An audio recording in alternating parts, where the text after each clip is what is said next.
Hey, how's it going? So I thought I would do a kind of like a retrospective recap video of the whole Aftershock experience and obviously the amazing bands that played there. It's been roughly about a month or so now since I've been there. It was the first time I probably went to a festival of this kind of magnitude with this particular epic lineup, and to be in an event where I'm seeing Priest and Maiden back to back on the same night. I mean, come on. If I do a few mentions of some bands which unfortunately I didn't get to see, either because I wasn't at the festival at the time, or they might have clashed with the bands that I'd actually planned to see. So for example, Lorna Shore. I think Lorna Shore might have been on at the same time as Priest maybe, but they're one band, more on the extreme side, and I don't really tend to be into extreme metal as much as I do classic heavy metal. But Lorna Shore is a band, they just seem like a good band. I've seen some of their music videos, I've heard some of their tunes, and it would have been cool if I was able to see them. That would have been an amazing experience. I've heard of one band called Flogging Molly. Now, I think they're more of a kind of Irish folky rock band. Obviously I saw Dropkick Murphy, so I think they're kind of in the same vein, but I heard quite a good few things about them. Quite a fun band to listen to. Then you had Juliette Lewis's band. Now, Juliette Lewis being the Hollywood actress in such films like Strange Days, From Dusk Till Dawn. I think she was in Natural Born Killers. As far as I know, she's got her own rock band. And I think, again, her performance might clash with one of the other bands that I was looking to see. But it would have been cool to see her on stage doing her thing, you know. And also Static X. Now, I'm not too familiar with Static X. I know of them. Obviously, originally fronted by Wayne Static, who I think unfortunately passed away approximately a decade ago, if I'm not mistaken. But I know of that band through the movie Queen of the Damned, because one of their songs called Cold was part of the Queen of the Damned soundtrack. And Queen of the Damned being the follow-up to the movie Interview with the Vampire. Amazing film, both amazing films, but Queen of the Damned particularly, because it was about the vampire Lestat coming back from a 200-year slumber and then waking up into a world of rock and metal, and then eventually becoming a rock star and having his own band and then performing around the world.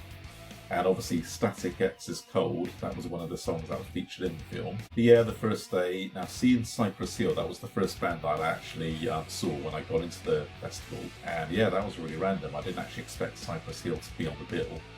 It was only just before I got into the festival that I heard somebody mention that Cypress Hill was playing.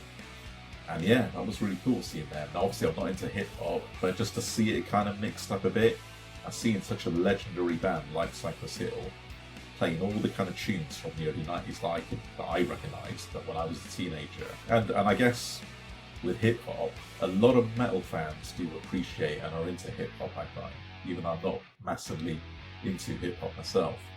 But I guess if it's the other way around, I don't think it would be as much the case. I don't think you get very many hip hop fans that are into metal, but I guess that's just the way it goes. But if we're talking about hip hop, then obviously we've got to touch upon the fusion of rap and metal. That was clearly evident with Biohazard, again another band that I can remember from the early 90s. They had a few big hits. I remember with Onyx, Slam, and again took me back to that kind of era in my early teens. And it was really cool seeing Biohazard. I can't remember the song they did with, I think it's one of the guys from Cypress Hill, but they actually played that particular song as well. But yeah, they brought a really cool energy. Loved Biohazard, really loved that performance. Then going on to Pantera, they played at the Barcelona Rock Fest. On this occasion, I was a bit further away back from the stage, so I wasn't really in the action. But again, they played an amazing set. Loved the lineup with Charlie Benante on drums and Zach Wilde on guitar.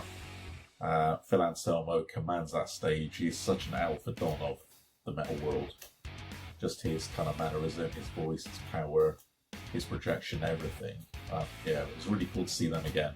And then going on to the highlight of the night, Slayer. Now, bloody hell, it was an honour to see such a legendary band playing live, being in America, seeing them as well. And it was amazing seeing Kerry King and Gary Holt just riffing away.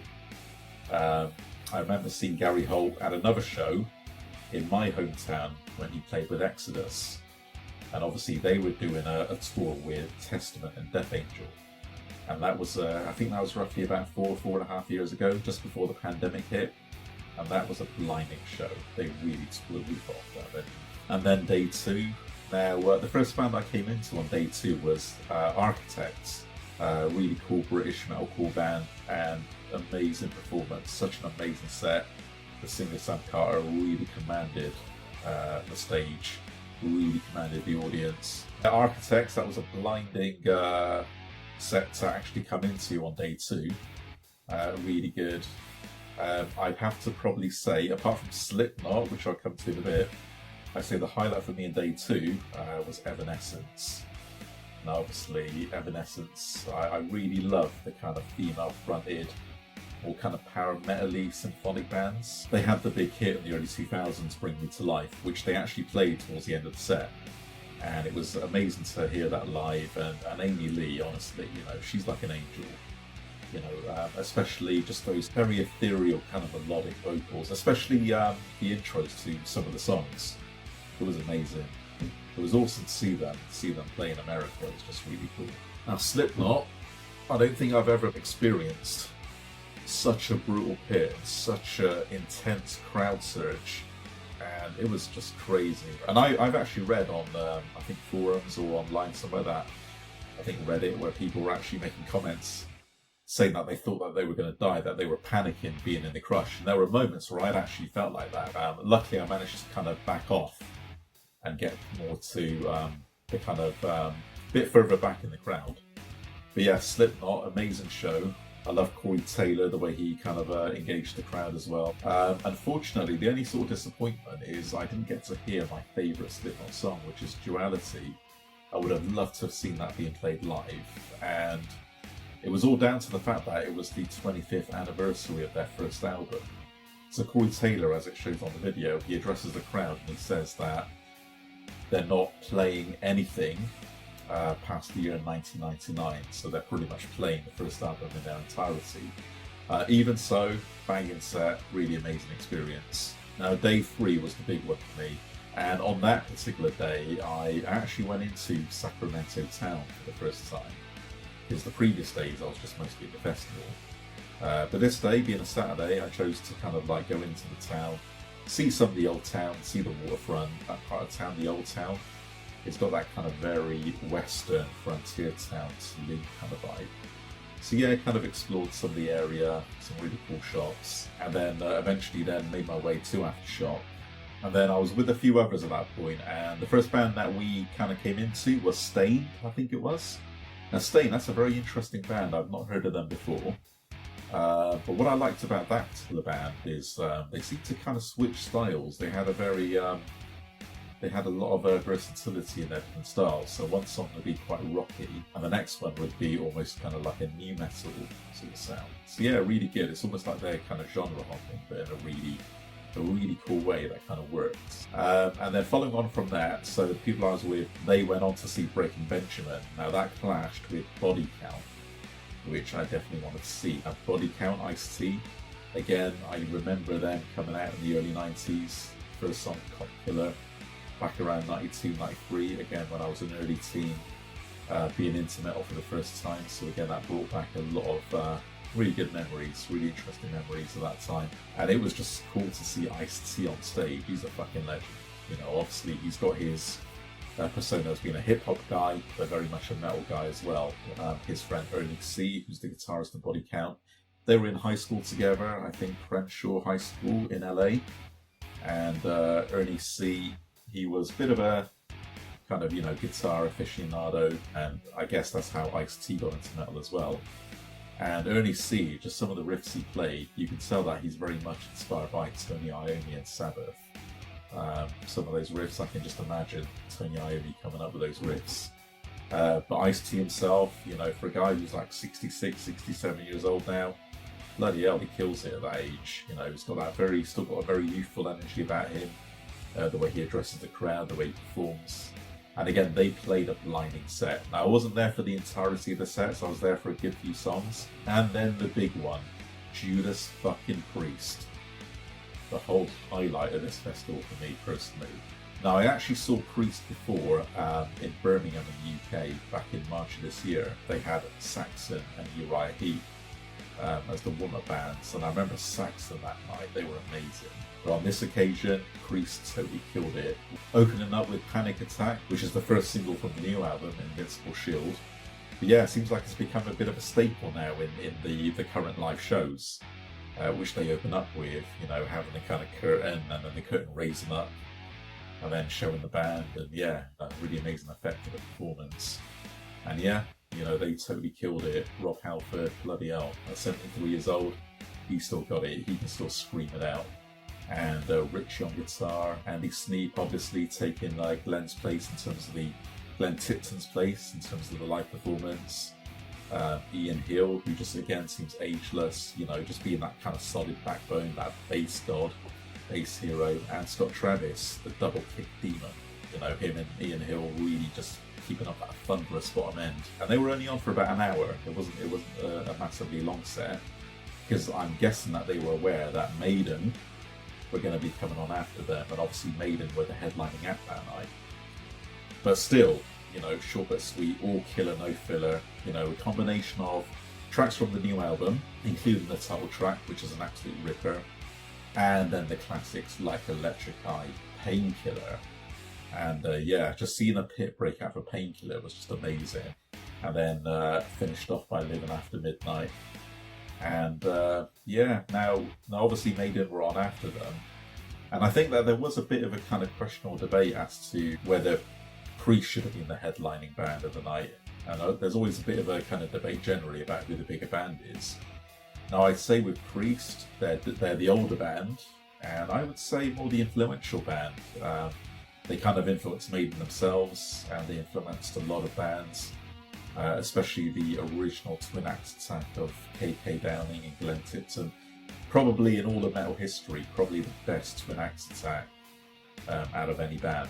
I mean, just those two, just to kind of form their foundation they laid for all the other kind of metal bands to follow, was just unparalleled.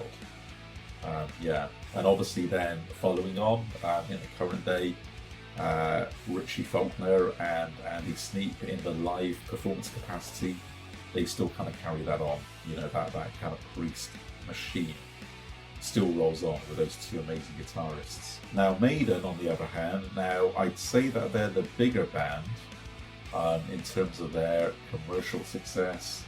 I think the overall branding, the merchandising, Eddie as a mascot, the stage production, the management, they're probably the bigger band in that respect.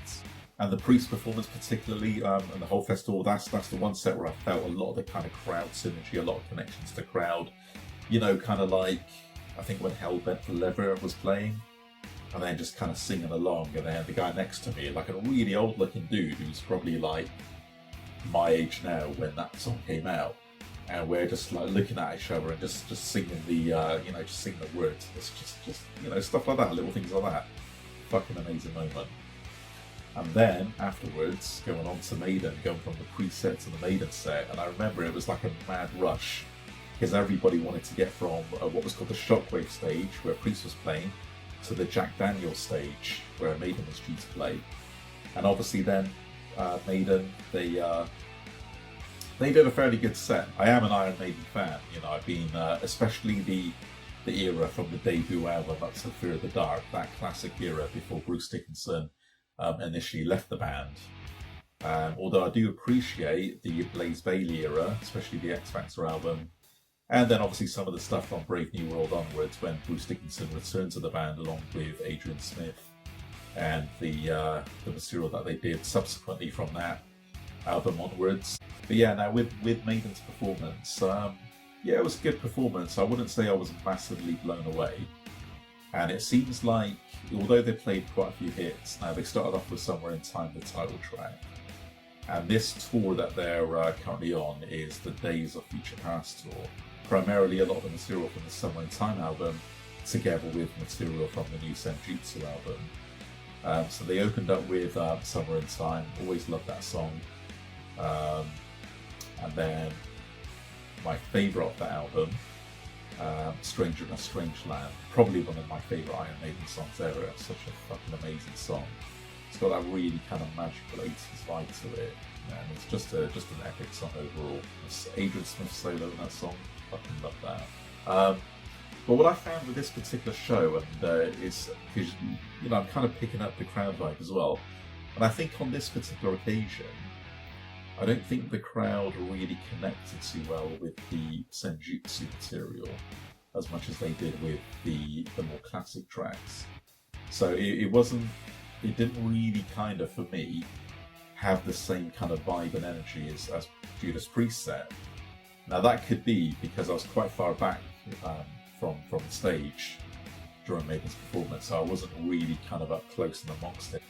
And Bruce Dickinson himself, he's obviously got that banter, he's always got that good crowd engagement, but just the impression I got overall was that, as much as the crowd appreciated the older material, I think the Senjutsu material didn't quite resonate as much as well. But yeah, just something I picked up on, just my own observation, and that's just my own subjective thought. It could well be that people actually in the crowd could have thought very differently, But yeah, but still, it was really good. One thing I was gutted about though was it got to where they played the Iron Maiden title track. Fucking love that. And then I thought that was the end of the set, and then I was kind of like ready to go, ready to leave. And then they started playing another song. Because they'd already said, like, after the Iron Maiden song, they'd already said, like, goodbye, we'll be back.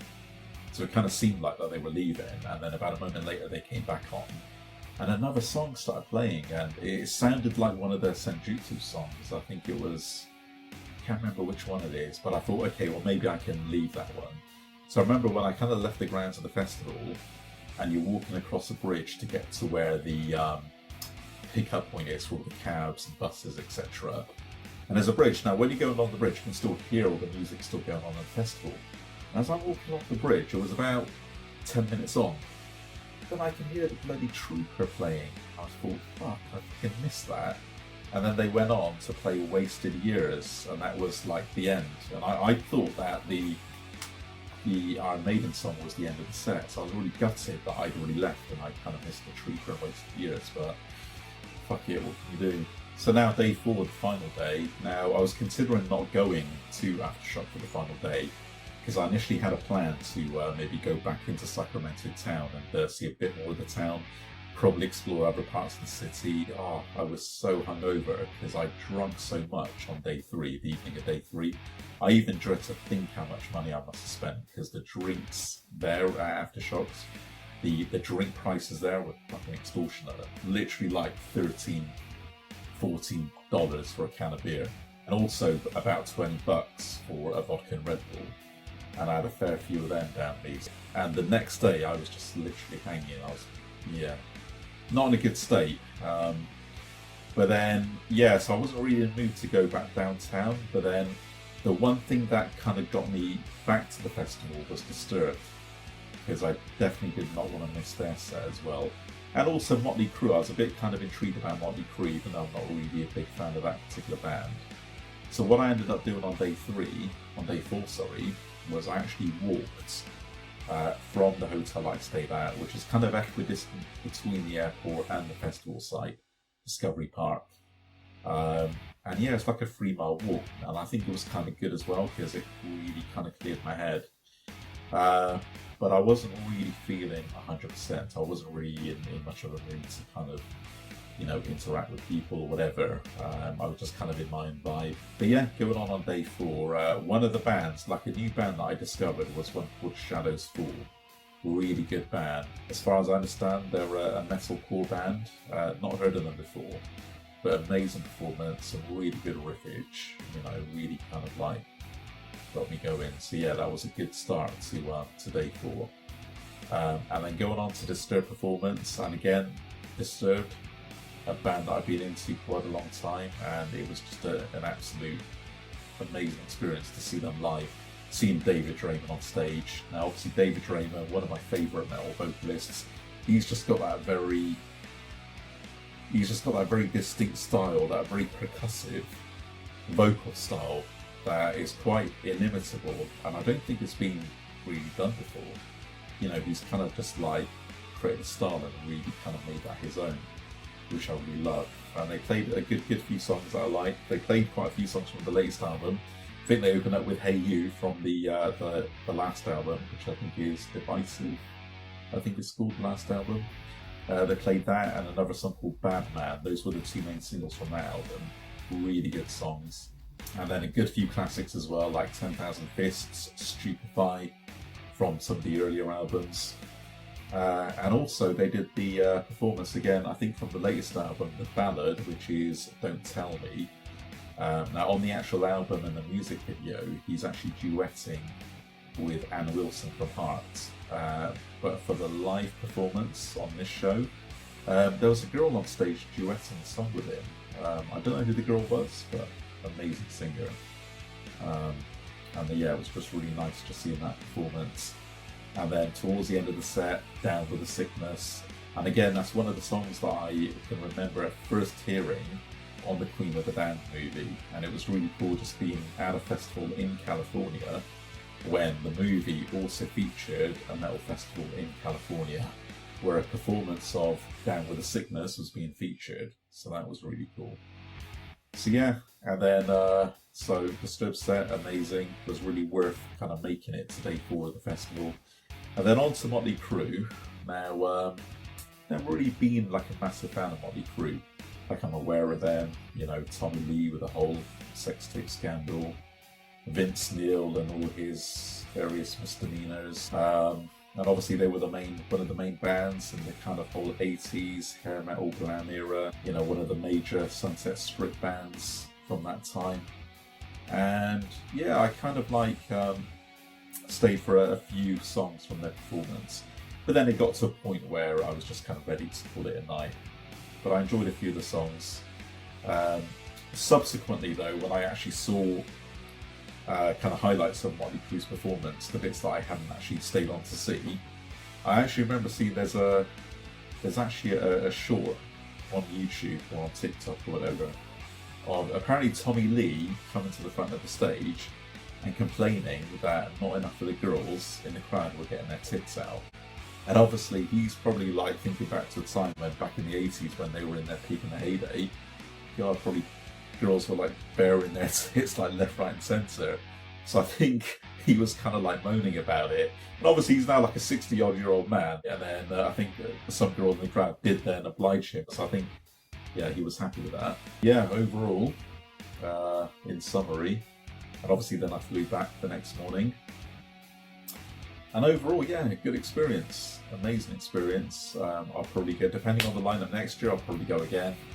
And I want to start doing more of these metal festivals because usually, like, I tend to go to like smaller metal gigs in like local venues. I don't really tend to do massive festivals. I think the first ever festival that I did was probably the Barcelona Rock Fest. And then from then it was cool to do a festival of this scale, Aftershock, which is just like a lineup like no other. And hopefully in the future there'll be similar performances, and maybe, you never know, you'll see me in some other remote corner of the world at a similar event, covering some other amazing cool bands at a similar kind of festival. So yeah, we'll see what happens and see how that goes.